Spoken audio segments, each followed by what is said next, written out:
Begin by lowering the back half of the exhaust to gain access to the drive shaft. Support the exhaust and undo the 3 hangers at the back of the car.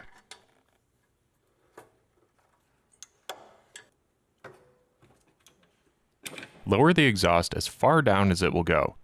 It may make more sense to remove the back half of the exhaust completely if you prefer more space to work.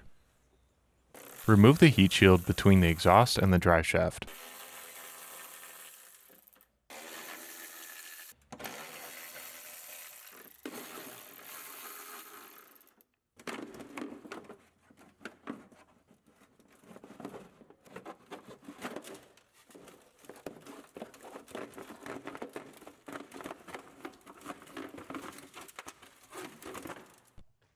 This is where you will find the driveshaft carrier.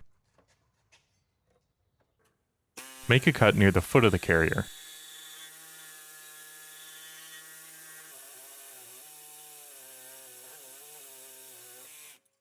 Unbolt that side.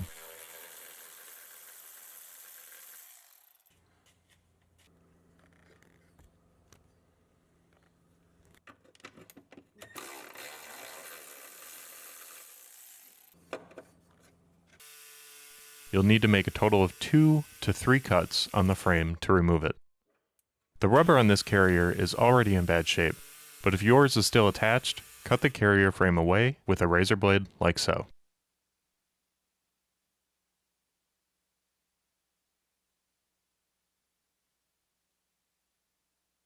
Then trim the center rubber rib down until it's flush with the base layer of rubber on the bearing. Leave the base layer of rubber intact. It should look like this when you're done. Now we can install the new carrier. Take the top half, with the bushing in it, and slide it over top of the bearing, with the text facing the front of the vehicle.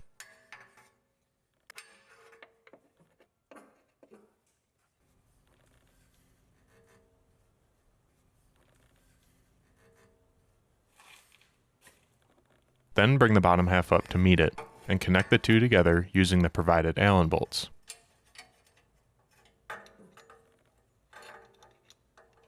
As you tighten the bolts, switch back and forth from left to right so the bolts don't bind in the holes. A small gap may form between these two bushings. This is normal. Then, place one of the small washers on the mounting stud. Take one of the stud adapters, put a fender washer on it, an isolation damper facing up, go up into the carrier, bring another isolation damper down from the top,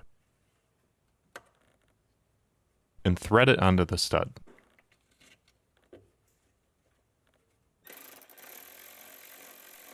Same thing on the other side. Small washer on the stud, stud adapter, fender washer, isolation damper, up through the carrier, another isolation damper down from the top, and thread it onto the stud. Tighten both sides to the car, and your installation is complete.